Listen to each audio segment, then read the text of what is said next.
business takes 5 years to make a profit, okay? Right. 5 years. A growing customer base. Yeah, Very important. absolutely. Very important. Customer satisfaction. Sure. That's how you get a growing customer base. Absolutely. Employee satisfaction. Okay. Big, big. To have people that like working for you. Sure. Because they'll give you that little extra Yeah, bit. They're not just there from 9 to 5 to collect a paycheck and give me my money, I'll see you later. Yeah, you absolutely. Need good dedication. Yeah, you do need good people. And owner satisfaction.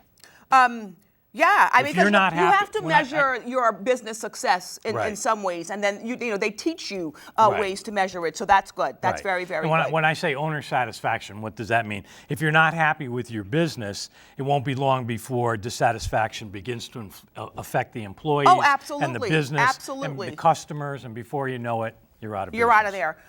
Okay, so we're talking to you entrepreneurs, and you know the focus today is to try to get you to renew your mind. You've got to renew your mind in regards to learning about business and forgetting all the old things that you've learned in the past. We're talking about Napoleon Hill today. All right? We're going to take it slow for the rest of the show, talking about Napoleon Hill. Who is Napoleon Hill? We're going to give you a brief little description about Napoleon Hill, but you need to jump online, okay, and learn about Napoleon Hill and all the different success books that he's written. We're not telling you to go buy anything, because you can get all this stuff for free, okay? You could go to YouTube and type in Napoleon Hill, and you could see really, really old footage of Napoleon Hill actually lecturing on YouTube, and you could listen to it for free. His audiobooks, YouTube for free. And I encourage you all to do so.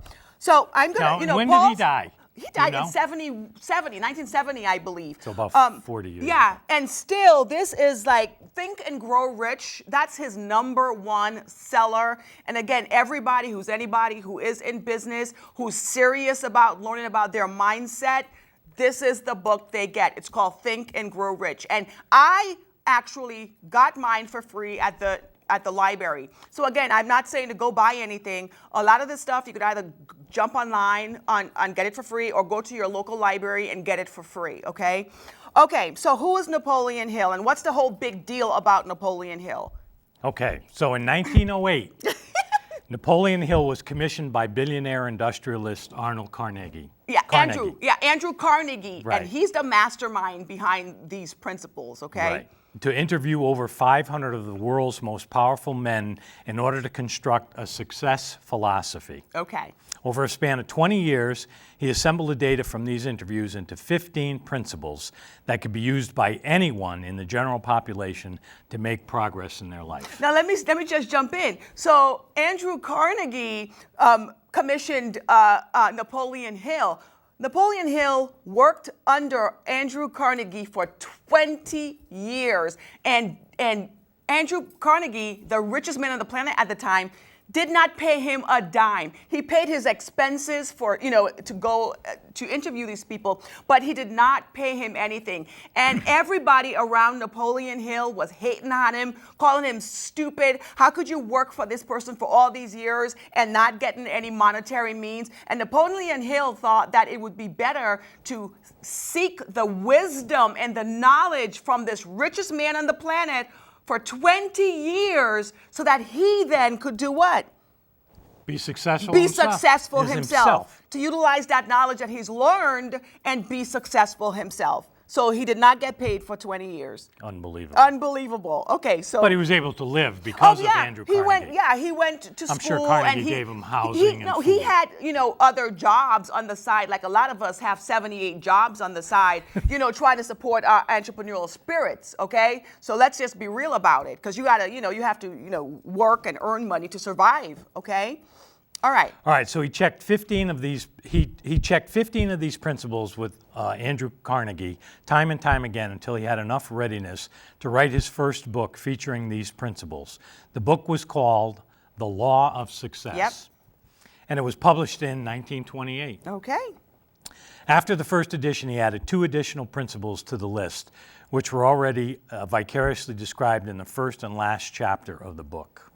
These 17 principles of success are important because they can be used by anyone to achieve any goal that they aspire to. Anybody, yeah, by anyone, anybody, okay? Anybody could use these principles. And to me, from 1928 to now, there's a big difference. The changes that have gone there's from a huge 28 to difference. 1928 but to today. I want you to ask yourself, and you're right, there's a huge difference, but why do these same 17 principles work? Why do they work? Why the top billionaires and millionaires today always reference Napoleon Hill, Think and Grow Rich? Why?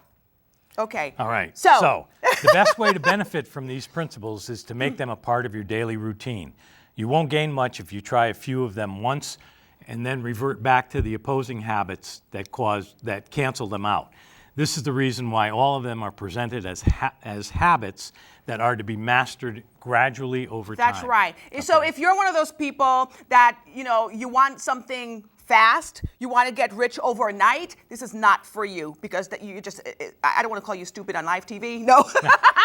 I don't want to call you stupid on TV. Don't you think everybody looks for that? I want to get rich overnight. But that's the problem. Get rich quick That's gimmick. the lot of problem with a lot of people. They want to get rich like that Quick. overnight. Right. If everybody could get rich like that overnight, guess what? We'd all be rich. We'd all be rich. Hello. It takes work and perseverance, and you have to keep with it and keep with it every single day. And that is how you get rich. Okay. Right. So and you have to know too that sometimes failure is success. failure is Okay. the beginning.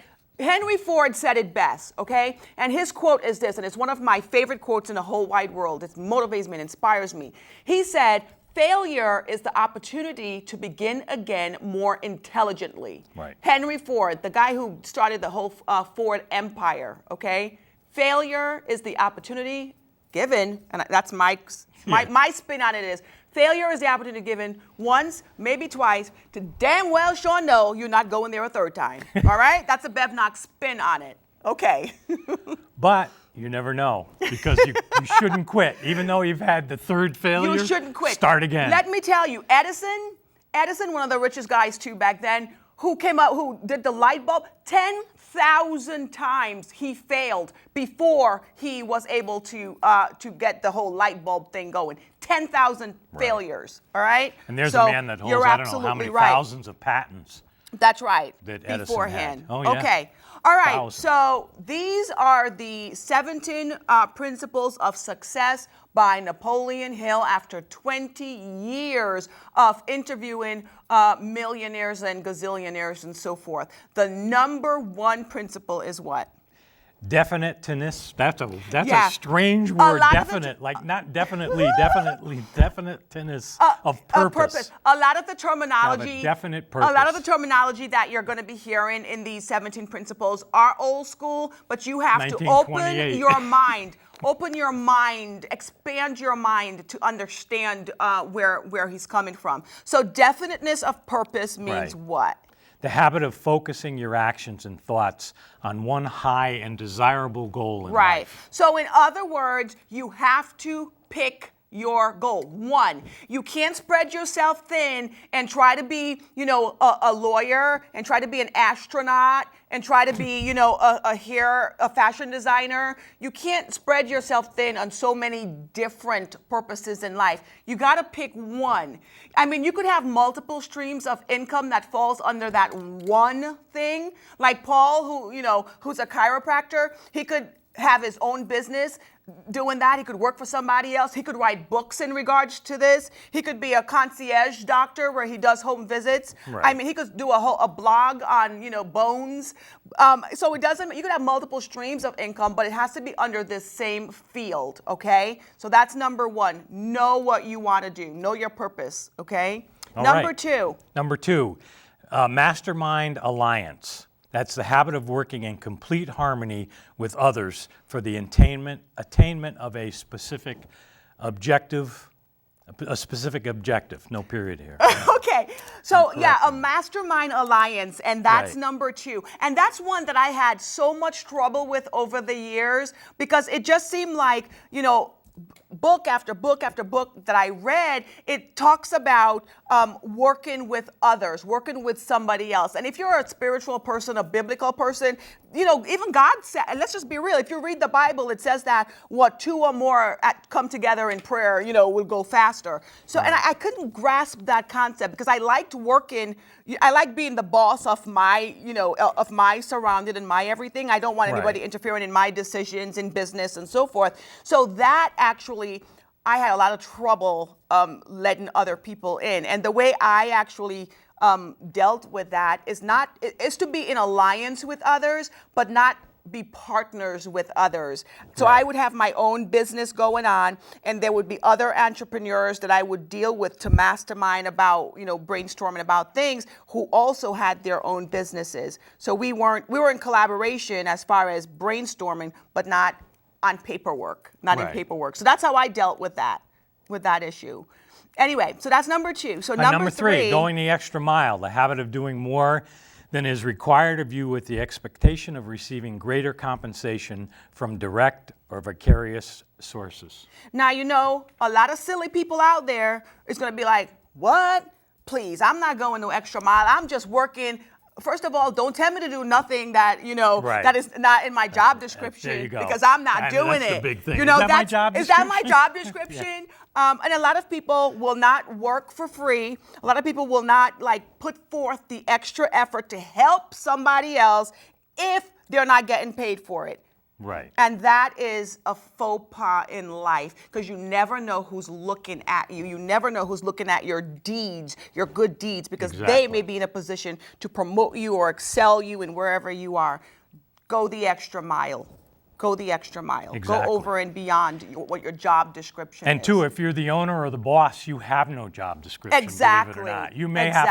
You may have to clean bathrooms one day or empty the trash one day. Sure. Even when you're the boss. Absolutely. So, I've done it. Absolutely. No doubt about it. So the people that say, oh, it's not in my job description. It's not in my job description. That means they're too lazy to do it. That means you're going to be working for $8.25 for the rest of your life. That's what it means. I'm just being real, okay? I'm not here to coddle anybody or rock you or cradle you. You've been wanting to be an entrepreneur all your life, and you've been afraid. You've been fearful, okay? Now it's the time. I mean, just take what we're giving you. Take this knowledge, learn, and take action. That's all I'm saying is take action. This is the time. This is the time for you to start doing what it is that you wanted to do all your life, okay? All right. And you have to be able to do the lowest of the job and the highest of the job. Amen. That is right. That is right. Yourself. So, number 4. Okay. Applied faith, the habit of acting as if you already have what you want in life. Yeah. Now that's interesting. And a lot of these, these millionaires, they say the same thing. If you want, like you talked about, dressing for success. Right. If you want to be X, Y, and Z, you have to have faith that you already have it, and you're working toward. You already have it, and you just have to act like you do. Right. That is a mastermind concept. Okay, applied faith. It's a mental thing. Absolutely. It's a mental thing. Because it will draw you to it. It will draw you to it. Okay, number 5. Pleasing personality. Ooh. A pleasing the habit personality. Of being generally agreeable and friendly with people. But the thing is, you have to have a genuine pleasing personality. You can't be nasty. You can't be a hater. You can't be a backstabber. You really have to be genuinely pleasing. Your personality have to be beautiful and soothing.